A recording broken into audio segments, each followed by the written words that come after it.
avec cette fameuse attaque temporelle. D'accord? Donc, qu'est-ce qu'on a fait hier? Hier, en fait, on est allé voir les règles de sécurité, on les a modifiées avec cette attaque temporelle. Qu'est-ce que je peux faire? Vous allez voir que on peut aller, pour détailler un petit peu, avant de voir une nouvelle exploit. Là, j'ai quoi? Oh, j'ai pas le kit. User Sharp pas le kit 1. D'accord. Et là, j'ai Rule D. Oh, d'accord. Ah, on voit les règles. Ok, d'accord. Vous vous rappelez les règles qu'on a appelées? On était sur ARM, Free, Desktop. On avait pas mal de règles.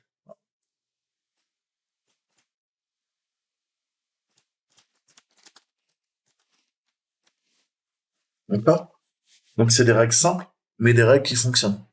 Donc vous avez tous ces types de règles, et grosso modo, eh ben, c'est une interface de programmation qui permet l'autorisation d'un programme d'élever ses privilèges à un certain utilisateur et d'exécuter le processus en tant que utilisateur à haut privilège. Hein, généralement, c'est le root. Donc, ça permet par granularité, d'allouer les droits administrateurs. Hein, et on peut définir des règles. Là, je viens de vous montrer une des règles, mais vous pouvez tout à fait, en tant que SysAd, en tant qu'administrateur système, créer vos propres règles, hein, naturellement. Donc sudo, il a aucune restriction. Hein.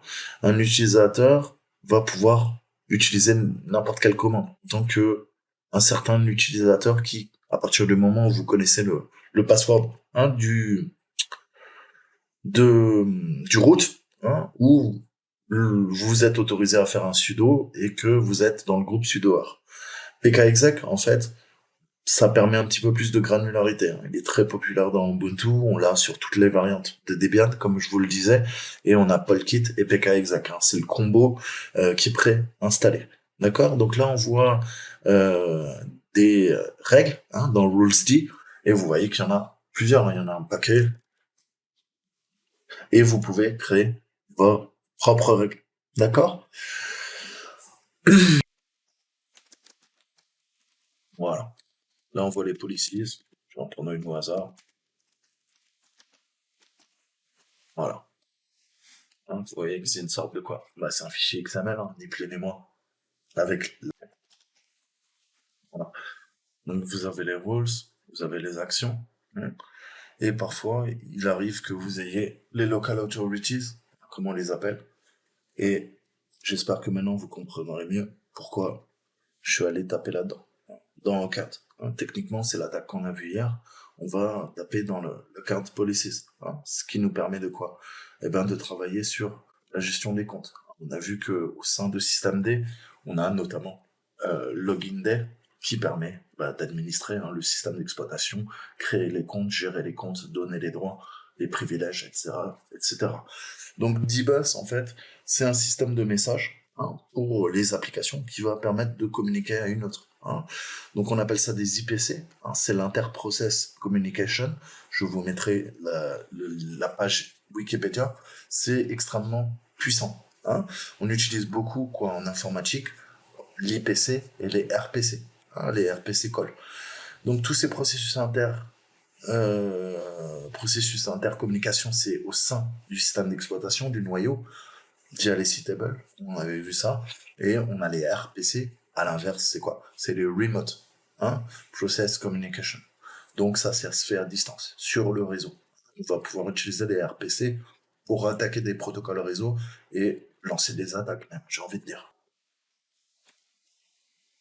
Donc j'avais fait une erreur de syntaxe.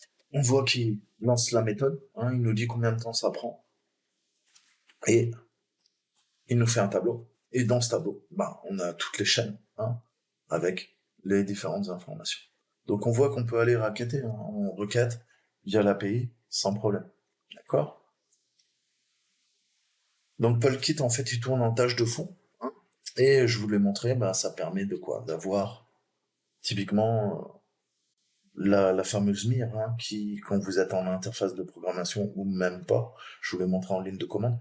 En tout cas, il vous demande de quoi? De rentrer votre mot de passe. Et si vous n'avez pas ce mot de passe, vous n'êtes pas à même de lancer la commande pkexec. Donc on a vu l'attaque temporelle. Je vais pas revenir, mais ce qu'il faut bien comprendre, hein, c'est cette syntaxe. Dbus send, hein, on est d'accord, on veut quoi? Envoyer au dbus un message. Ensuite, on a le système. Retenez bien ça. Le système, c'est quoi? C'est envoyer un message, pardon, au système bus. Hein. Donc, le dbus communique au bus système. D'accord? Ensuite, on a la destination. En fait, c'est le nom de la connexion de l'interface qui reçoit le message. On a le type, c'est le method call. C'est la fonction système avec les arguments qui sont passés par la suite. On a notre print reply. Ça va afficher la sortie en format lisible par un être humain. Et le org free desktop. Alors là, c'était dans notre attaque, c'était account. Et là, on lui met dbus. Hein. C'est la fonction qu'on va utiliser. Là, j'utilise la fonction dbus. Hein. Hier, pour attaquer, dans ma précédente vidéo, je vous redirige vers Polkit et théorie, explication de la faille. Je vous expliquais qu'on attaquait, on faisait d'abord un account et ensuite on faisait un create user. Le create user, c'était la méthode utilisée qui permettait de créer un utilisateur essentiellement avec un string. Un string, le premier string, c'était le nom. Le deuxième string, c'était la description du compte. Et on avait un entier en 32 bits, rappelez-vous, au niveau de la méthode, un argument dans la méthode hein, qui permettait soit 0, donc non-root, soit 1, root. D'accord? Et après, on faisait foirer l'authentification en faisant un kill, rappelez-vous, et ça nous permettait ensuite de pousser quoi. Une fois que le compte a été créé, on récupère l'ID du compte et on pousse une seconde demande, et cette fois-ci, on va lui demander quoi? On va lui demander de générer pour nous un mot de passe, le mot de passe sous forme de hash. On avait utilisé OpenSSL hein, pour générer le hash. Alors, il y a deux types, hein. Vous pouvez faire un -6 ou un -5. -6, c'est au format quoi? C'est au format Big Fish, TrueCrypt, et -5, c'est au format SHA-256. D'accord? Les deux sont acceptés dans la base de données de votre Linux. Hein. Le fameux Shadow hein, et PassVD qui permettent d'authentifier un utilisateur.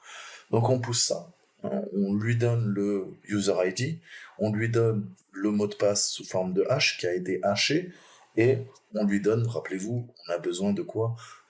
Un indice, hein, au cas où l'utilisateur oublierait son mot de passe. On lui donne ces trois trucs, on lui fait un user.setPassword et cette méthode, ça permet de passer tout et on se retrouve avec un compte root.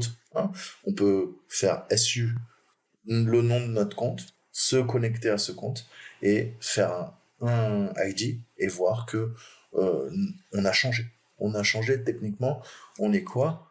On est devenu root. Hein, et pour devenir root, on peut faire un sudo-s ou vous pouvez faire un sudo bash. D'accord? Élévation de privilèges, exécution de bash et vous devenez root. Il n'y a pas de secret. D'accord? Donc Polkit, utilisez un peu partout et pensez que maintenant, si vous avez n'importe quel système avec Polkit en version 0.119, vous pouvez utiliser cette méthode d'escalade de privilèges. D'accord? Donc là, j'ai résumé grosso modo ce qu'on a vu hier. Maintenant, on va voir comment l'exploiter, entre guillemets, à la mano. Hein. On va utiliser un petit repo et puis on va analyser la faille. Donc on va se cloner le repo.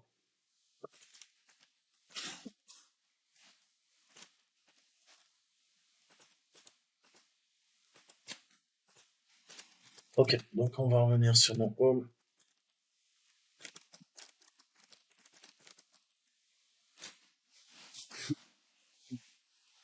Ok, je sais pas pourquoi mon ZSH est parti complètement en couille. Non. Ok, les couleurs reviennent. Et dire, il n'y a plus les couleurs. D'accord. Il m'a niqué mes alias, bâtard. Bon, c'est pas grave. Donc, on va aller dans Arsenal.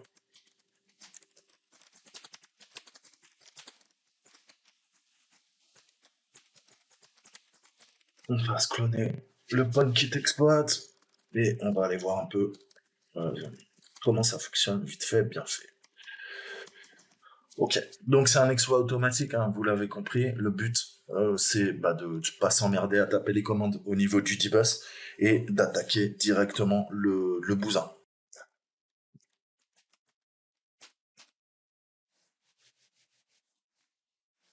Et sudo make, on compile. Alors, on a l'exploit. Ok, donc on vient de compiler l'exploit. Il est là, c'est. Donc, PKExec, on va venir l'attaquer avec cet exploit. Il me faut héberger un petit serveur en PHP, ce que vous voulez en fait. Sur 444, c'est parfait. Donc, vous le savez, on va dans TMP, c'est la fête. Dans TMP, on fait ce qu'on veut. wget, qu'est-ce que je veux? Output, je veux exploit, je veux 10, 11, 26, 90 sur le port 444. Il y a mon serveur PHP et le truc s'appelle exploit, hein, si je dis pas de bêtises. Ok. Donc, chmod, Utix, je lui donne les droits en exécution, on notre exploit et on l'exploite.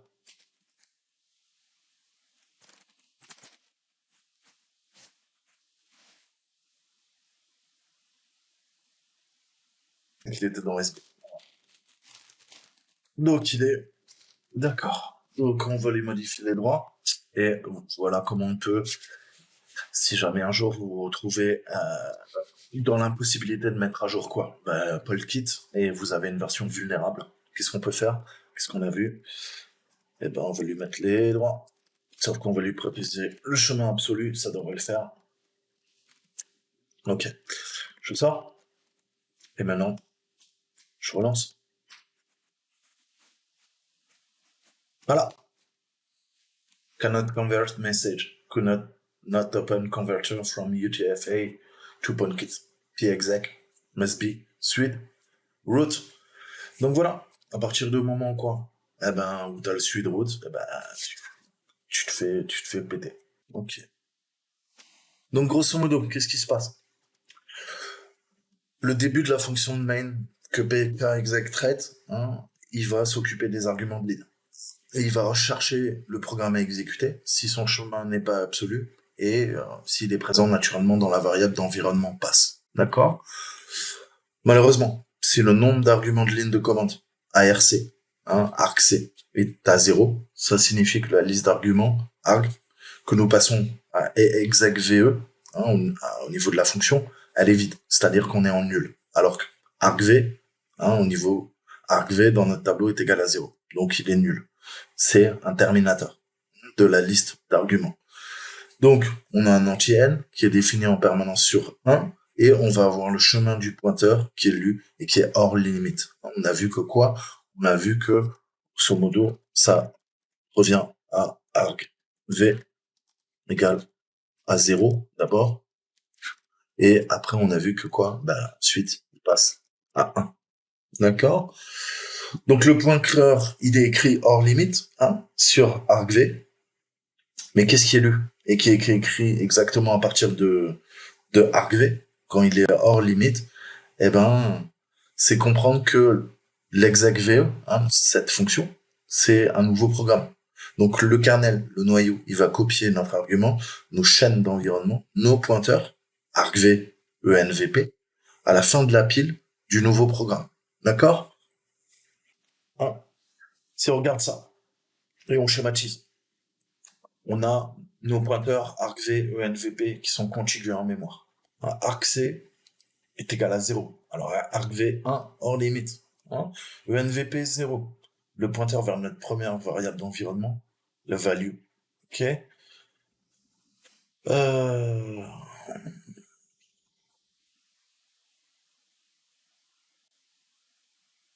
Donc grosso modo, ce qui va se passer, c'est qu'on a le chemin du programme, le pass, hein, s'exécuter, qui va être lu hors limite à partir d'argv 1, comme on l'a vu.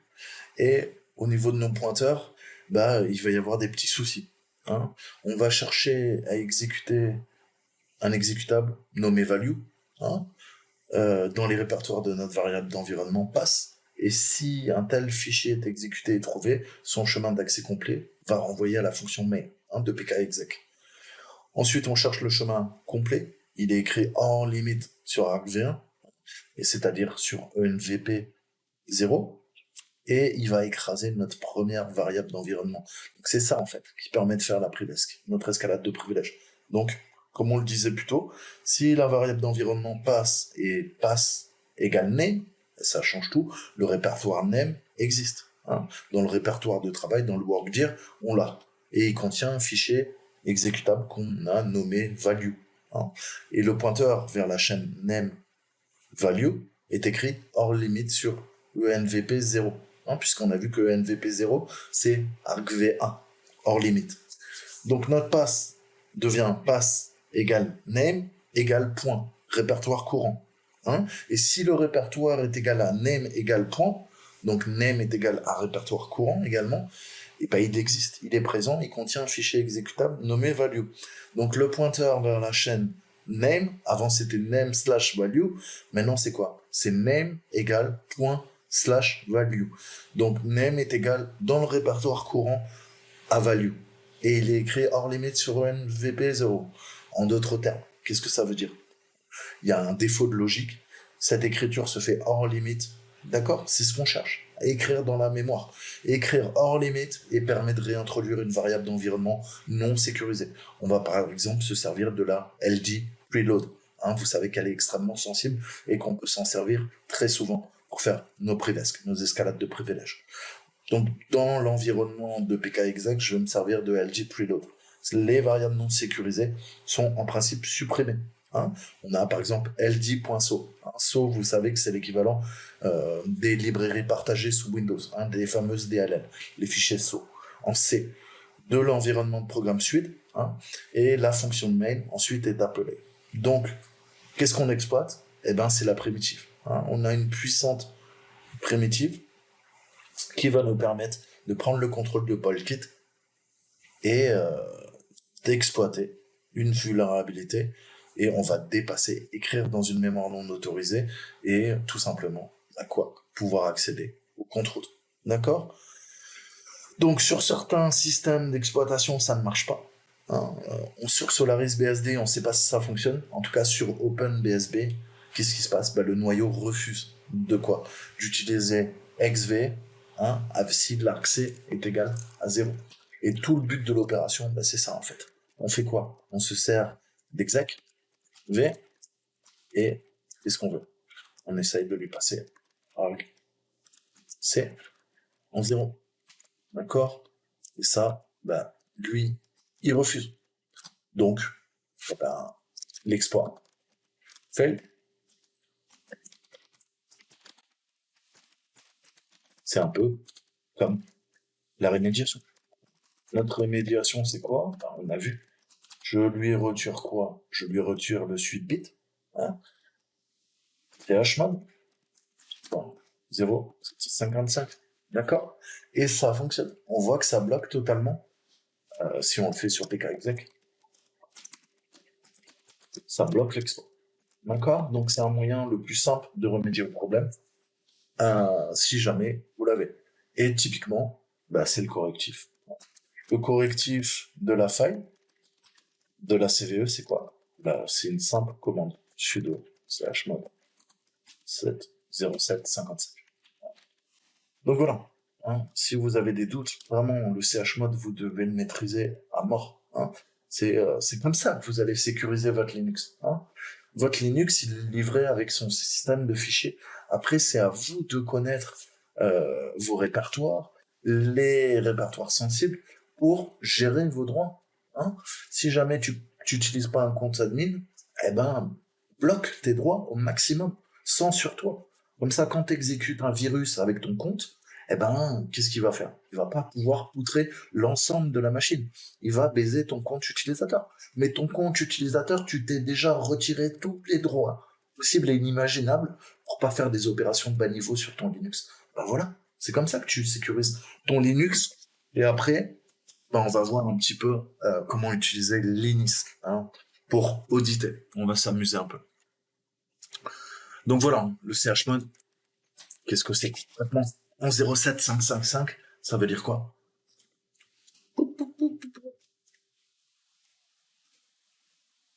Défaut. Et other right. Ok, récursif. D'accord? Donc, CH mode groupe, CH mode user. Hein, si vous avez des doutes, tout le temps, il a l'air pas mal. Voilà, vous avez votre CH mode calculateur. Je vais lui donner du JavaScript qui nous donne quand même. Voilà. Il n'y a pas de honte. Allez, même moi, je vais me le mettre. Honnêtement, en quoi? En favori, et il vous explique tous les trucs, ok? Qu'est-ce que tu veux? Je veux un mode verbeux, ok. Je veux l'extra mode, je veux un référence file, hein, je peux lui mettre. Ou je veux un suite bit, je veux un sticky bit, en plus, je veux ça. Là, j'ai le mode quoi? Verbeux, ok? Et sinon, j'ai le classique, en mode octal, d'accord? Je veux lui retirer les droits, ok. Je veux pour le groupe juste la lecture, je retire le reste, ok. Je vous le change, d'accord? Je retire le récursif, on travaille que sur un fichier, d'accord? Je retire le suite bit et les sticky bits, hein? Voilà, vous avez tout. 2, 4, 7, ok? Hop, 2, 4, 6, hop, 2, 4, 2, 4, 4, pardon.